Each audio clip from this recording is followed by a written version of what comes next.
Hello friends, मैं अलका आपका फिर से स्वागत करती हूँ अपने यूट्यूब चैनल अंग्रेजी में। तो जैसा कि आप सभी जानते हैं कि मैं हर बार मिलती हूँ एक नए टॉपिक के साथ, और आज का हमारा न्यू और इंटरेस्टिंग टॉपिक है subject and verb concord. Concord का मीनिंग होता है अग्रीमेंट। इसे हम अदर वर्ड्स में कह सकते हैं the agreement of a verb with the subject. मतलब कौन से सब्जेक्ट के साथ किस वर्ब का इस्तेमाल किया जाएगा, वो आज हम इस टॉपिक में सीखेंगे। तो चलिए सब्जेक्ट एंड वर्ब कॉन्कर्ड सीखते हैं।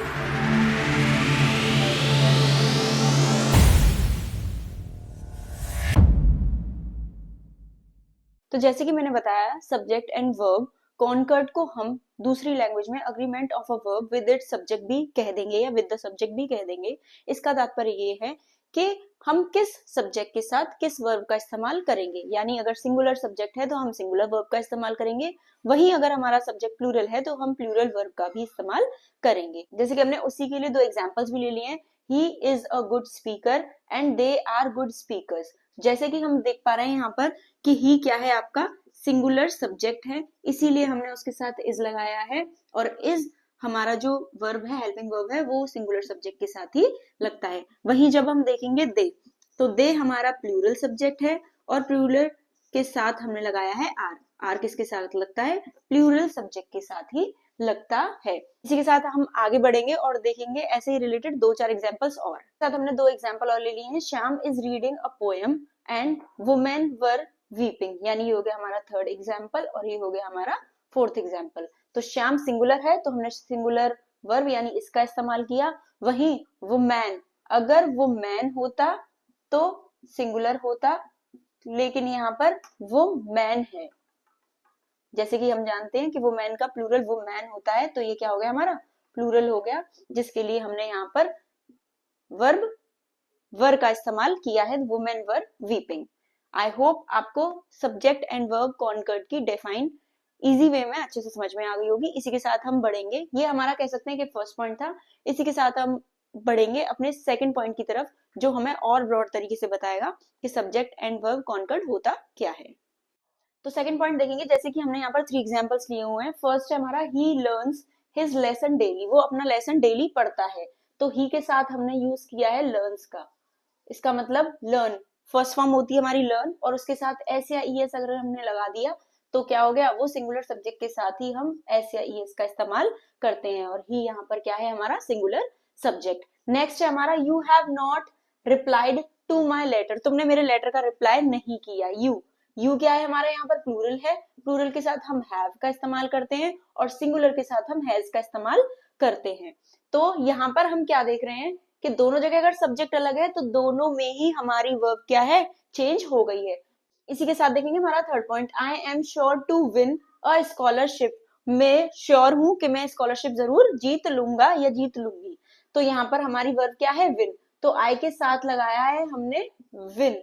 तो आप लोग देख पा रहे होंगे कि ही के साथ हमने लर्न्स लगाया, यू के साथ हमने हैव, और आई के साथ हमने एम प्लस विन का इस्तेमाल किया है। मैं आपको इस सेंटेंस में बता दूं कि यू और आई को हम हमेशा प्लूरल ही डिनोट करते हैं, कभी भी इन्हें सिंगुलर नहीं मानते, ना ही इन्हें हम कभी भी एज सिंगुलर यूज करते हैं। वहीं हम ही, शी, इट, इन सबको हम सिंगुलर यूज करेंगे। वहीं हम यू, आई, दे, दैम, ये सबको हम प्लूरल की तरह यूज करेंगे। हम हमेशा याद रखेंगे कि आई और यू को हम हमेशा प्लूरल ही लिखेंगे या प्लूरल की जगह पर ही इस्तेमाल होगा। यानी उसके साथ अगर हमें सब्जेक्ट आई और यू दे रखा है तो उसके साथ हम प्लूरल वाले ही क्या करेंगे? वर्ब्स को यूज करेंगे। आई होप आपको मेरा सेकंड पॉइंट समझ में आया होगा। अब हम चलते हैं अपने नेक्स्ट पॉइंट में। ए हमारा कह रहा है टू और more subjects joined by and take a plural verb. मतलब दो या दो से ज्यादा जुड़े हुए होंगे सब्जेक्ट्स एंड के थ्रू। किसके थ्रू? एंड के थ्रू। तो वहां पर हम इस्तेमाल करेंगे किसका? प्लूरल वर्ब का। जैसे कि हमारा फर्स्ट एग्जांपल दिया हुआ है, साक्षी एंड इंदु आर सिस्टर्स। साक्षी और इंदु दोनों ही क्या हैं? बहनें हैं। यू, ही एंड आई, तुम, मैं और वो, प्ले टुगेदर, क्या करेंगे? साथ में खेलेंगे। तो ये दोनों ही एग्जांपल्स आई होप आपको इजीली समझ में आ गए होंगे कि दो या दो से ज्यादा सब्जेक्ट जब जुड़े होंगे एंड से तो वहां पर हम प्लूरल वर्ब का इस्तेमाल करेंगे। उसी के साथ आ जाएंगे हम बी पॉइंट पे। व्हेन टू और more subject join with as well as, जब भी दो या दो से ज्यादा सब्जेक्ट एज वेल एज के द्वारा जुड़े होंगे तो the verb agrees the first subject, तो वर्ब किसके अकॉर्डिंग लगेगा, फर्स्ट सब्जेक्ट के अकॉर्डिंग लगेगा। जैसे कि यहाँ पर दिया हुआ है I as well as you, मैं और तुम क्या करेंगे, एम रॉन्ग, हम दोनों ही क्या हैं, तुम और मैं दोनों ही गलत हैं। His parents as well as he are illiterate, वो और उसके माता पिता दोनों ही कैसे हैं, इलिटरेट हैं, अनपढ़ हैं। तो हिज पेरेंट्स के अकॉर्डिंग हमने यहाँ पर आर का इस्तेमाल कर दिया और आई के अकॉर्डिंग हमने यहाँ पर एम का इस्तेमाल कर दिया। आई होप थर्ड पॉइंट का बी पॉइंट आपको अच्छे से समझ में आ गया होगा। उसमें क्या कह रहा है कि एज वेल एज के साथ अगर दो या दो से ज्यादा सब्जेक्ट ज्वाइन हो रहे होंगे तो वहां पर हम फर्स्ट सब्जेक्ट के अकॉर्डिंग ही वर्ब का इस्तेमाल करेंगे। अब हम इसी के साथ पढ़ेंगे अपने नेक्स्ट पॉइंट की तरफ। नेक्स्ट हमारा सी पॉइंट, व्हेन टू और मोर सिंगुलर सब्जेक्ट्स, जब दो या दो से ज्यादा singular subject are connected, connect होंगे किससे, और नॉर, ईदर और neither nor, they take a verb, और नॉर ईदर और नीदर नॉर से अगर जुड़े हुए होंगे, दे टेक अ वर्ब, तो वो वर्ब लेंगे कौन सी, agrees with the latter subject as, जो लेटर सब्जेक्ट दे रखा होगा उसके अकॉर्डिंग क्या करेंगे हम, यहाँ पर उस के वर्ब को हम ले लेंगे। तो यहीं पर हमारा फर्स्ट एग्जाम्पल, ईदर यू और he has stolen the watch, या तो तुमने या तो उसने क्या किए, घड़ी को चुराया है। तो यहाँ हमने ही के अकॉर्डिंग क्या कर लिया, हैज को पुट कर दिया।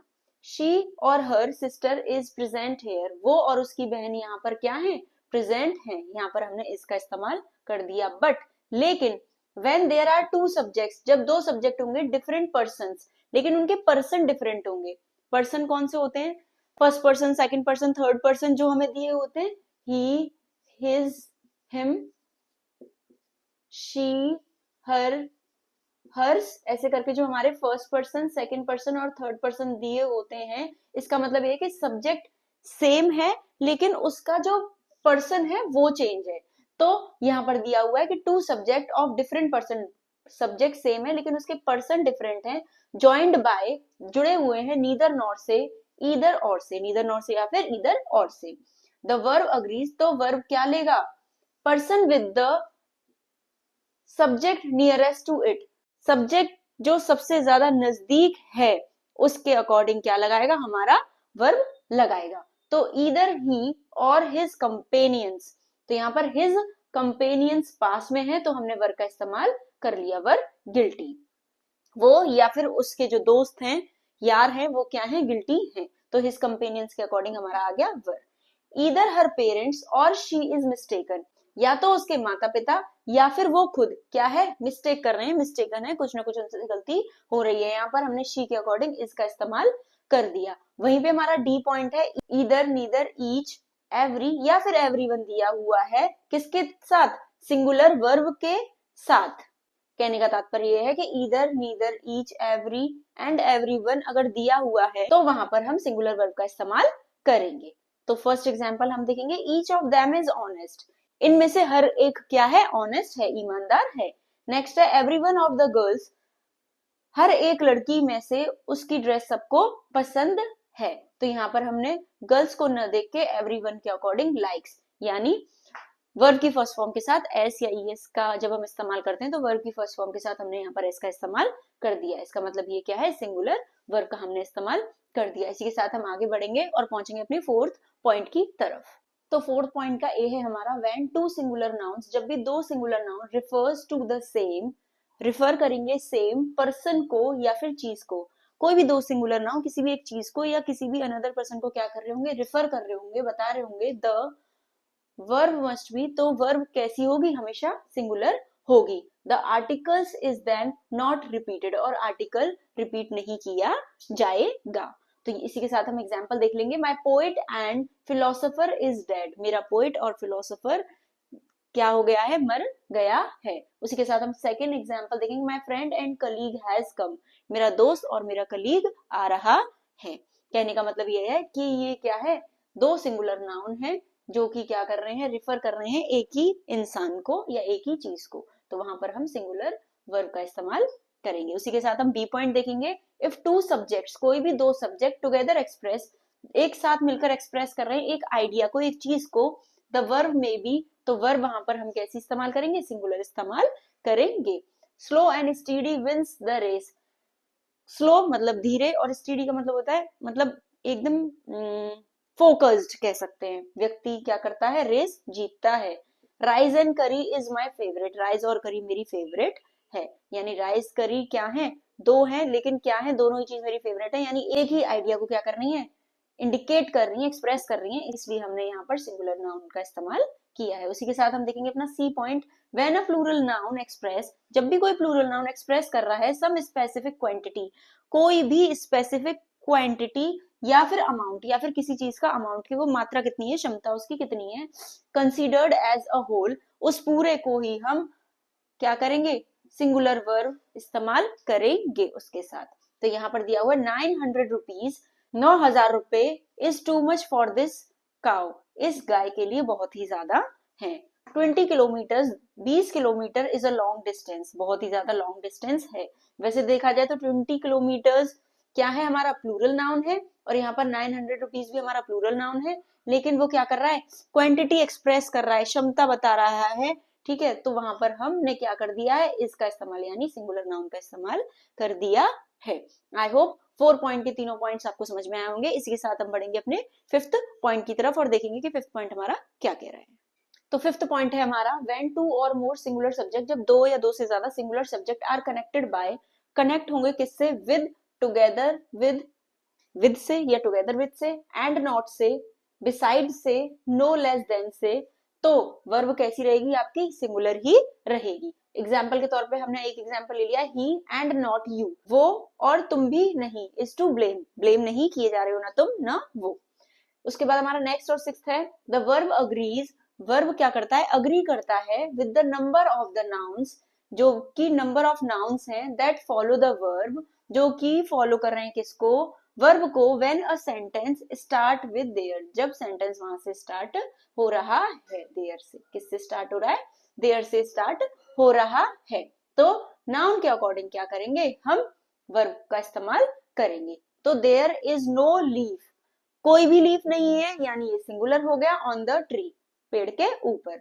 देयर आर 6 बॉयज, क्योंकि 6 बॉयज हैं, जो कि प्लूरल इंडिकेट कर रहे हैं, इन द क्लासरूम, तो हमने यहाँ पर आर का इस्तेमाल कर लिया है। 6 लड़के हैं क्लास में, तो 6 लड़के इज अ प्लूरल वर्ड, इसलिए हमने आर का इस्तेमाल कर लिया है। और नो लीफ मतलब कुछ भी नहीं है, तो यहाँ सिंगुलर हो गया, तो यहाँ पर हमने इसका इस्तेमाल कर लिया है। कहने का तात्पर्य नंबर कितने दिए हुए हैं, 1 2 3, अगर नंबर ऑफ द नाउन्स मतलब नाउन का नंबर कितना है, उस पर डिपेंड करेगा कि हम वर्ब कौन सी इस्तेमाल करेंगे। उसी के साथ हमने जैसे कि यहाँ पर देखा कि नो लीफ यानी कुछ भी नहीं है, तो हमने इसका इस्तेमाल किया, लेकिन 6 बॉयज यानी एक से ज्यादा है, तो नॉर्मल सी चीज है, वो प्लूरल हो जाता है, तो वहां पर हमने प्लूरल वर्ब का इस्तेमाल किया है। चलिए इसी के साथ हम देखेंगे 7 पॉइंट, अ रिलेटिव प्रोनाउन, एक relative pronoun must agree with, agree होता है किससे, its antecedent in gender, number and person. Antecedent का मतलब होता है कि पूर्वोक्त कह सकते हैं, या फिर कोई भी एक ऐसी चीज होने से पहले हो चुकी हुई घटना को हम एंटीसेंडेंट कहते हैं। तो यहाँ पर हमारा पॉइंट क्या कह रहा है कि एक रिलेटिव नाउन मस्ट अग्री, जरूर अग्री करेगा किससे, विद इट्स, उसके एंटीसेंडेंट से, इन जेंडर, नंबर और पर्सन से। तो हम देखेंगे अपना first example, it is he who is to blame, ये वही है जिसको ब्लेम किया गया है, तो ही के अकॉर्डिंग हमने यहाँ पर इसका इस्तेमाल कर लिया। It is I am who to blame, ये मैं ही हूं जिसे ब्लेम किया जा रहा है, तो हमने यहाँ पर आई के अकॉर्डिंग एम का इस्तेमाल कर लिया। आई होप आपको 5th 6th और 7 तीनों पॉइंट समझ में आए होंगे। इसी के साथ हम आगे बढ़ेंगे अपने नेक्स्ट पॉइंट की तरफ, पॉइंट 8। इसी के साथ बढ़ते हैं अब हम अपने 8th पॉइंट की तरफ, और 8th पॉइंट हमारा क्या कह रहा है कि a collective noun generally takes a singular verb, जो कलेक्टिव नाउन होता है वो मोस्टली एक सिंगुलर वर्ब ही इस्तेमाल करता है, या सिंगुलर वर्ब ही हम एक कलेक्टिव नाउन के साथ लगाते हैं। कब, व्हेन द सब्जेक्ट, जब एक subject stand for the collection as whole, जब भी हम एक संपूर्ण संगठन को इस्तेमाल करेंगे तो वहां पर हम सिंगुलर वर्ब का इस्तेमाल करेंगे। वहीं एंड प्लूरल वर्ब जब प्लूरल वर्ब होगी when the subject stands for the individuals of which it is compared। कह रहा है कि हम प्लूरल वर्ब का इस्तेमाल करेंगे जब वो जो कलेक्टिव नाउन होगा उसमें इंडिविजुअल्स होंगे।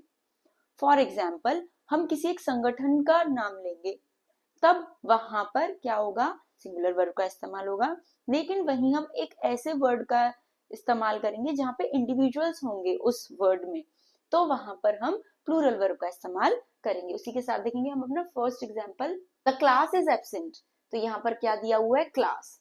अगर यहाँ पर स्टूडेंट्स होता तो हम आर का इस्तेमाल करते, लेकिन यहाँ पर क्लास है तो हम इसका इस्तेमाल कर रहे हैं। वहीं जब हम देखेंगे अपना second example, the crew were arrested. तो क्रू ले रहे हैं हम, यहाँ क्रू यानी लोग भी होंगे, तो क्रू वर अरेस्टेड, जो क्रू था वो अरेस्ट कर लिया गया। उसी के साथ आ गए हम अपने 9th पॉइंट के एक ही तरफ कि some nouns which are plural, कुछ नाउन जो कि प्लूरल होते हैं in form but singular in meaning take a singular verb. इस पॉइंट का मतलब है कि जितने भी नाउन्स होंगे जिन्हें हम राइट डाउन करेंगे या जिन्हें हम पढ़ेंगे, तो वो प्रोनाउंस करने में हमें क्या लग रहे होंगे, प्लूरल दिखाई दे रहे होंगे, लिखने में हमें प्लूरल लग रहे होंगे, लेकिन वो क्या होंगे, एज सिंगुलर वो रिप्रेजेंट हो रहे होंगे। तो इसी के साथ जब हम अपना फर्स्ट एग्जाम्पल देखेंगे कि द न्यूज इज फॉल्स, ये खबर कैसी है, गलत है, फॉल्स है। तो न्यूज जो है हमारा सिंगुलर नाउन है। वहीं जब हम देखेंगे अपना second example, economics has no charm for him, उसे इकोनॉमिक्स अट्रैक्टिव नहीं लगता, चार्मफुल नहीं लगता। तो इकोनॉमिक्स एक सब्जेक्ट का नाम है, इकोनॉमिक्स सिंगुलर वर्ड है, लेकिन जब हम इकोनॉमिक्स लिखते हैं उसमें लास्ट में एस लगता है, जैसे न्यूज में लग रहा था, तो रिप्रेजेंट ऐसे होता है कि ये प्लूरल है, जैसे कि हम मैथमेटिक्स लिख दें, ठीक है। तो ये सारे जब भी हम लिखते हैं ऐसे टाइप के जो वर्ड्स जो दिखने में प्लूरल हैं लेकिन एक्चुअल में वो सिंगुलर होते हैं, उन सारे वर्ड्स के साथ हम सिंगुलर वर्ब का इस्तेमाल करेंगे। A plural noun which is the name of a country, एक प्लूरल नाउन जो कि नाम है किसी कंट्री का, और the title of the book, या फिर किसी बुक का टाइटल है, is followed by singular verb, उसके साथ भी हम सिंगुलर वर्ब का इस्तेमाल करते हैं, लेकिन वो एक्चुअल में होता कैसा है, सिंगुलर होता है। उसी के लिए जब हम फर्स्ट एग्जांपल अपना देखेंगे, द यूनाइटेड स्टेट्स, तो द यूनाइटेड स्टेट्स एक कंट्री का नाम है जो कि ऑलरेडी हमें पता है कि सिंगुलर है, लेकिन देखने में ये प्लूरल जैसा लग रहा है, तो इसके साथ हमने सिंगुलर वर्ब यानी हैज का इस्तेमाल कर लिया। Has a fine navy, United states के पास बहुत अच्छी नेवी है। इसी के साथ आज का हमारा ये वाला टॉपिक यहीं खत्म होता है, और ऐसे नए इंटरेस्टिंग टॉपिक सीखने के लिए मेरे चैनल को सब्सक्राइब करें, बेल आइकन दबाना ना भूलें, और अगर आपको मेरी वीडियो अच्छी लगी हो तो लाइक, शेयर और कमेंट करें। Thank you.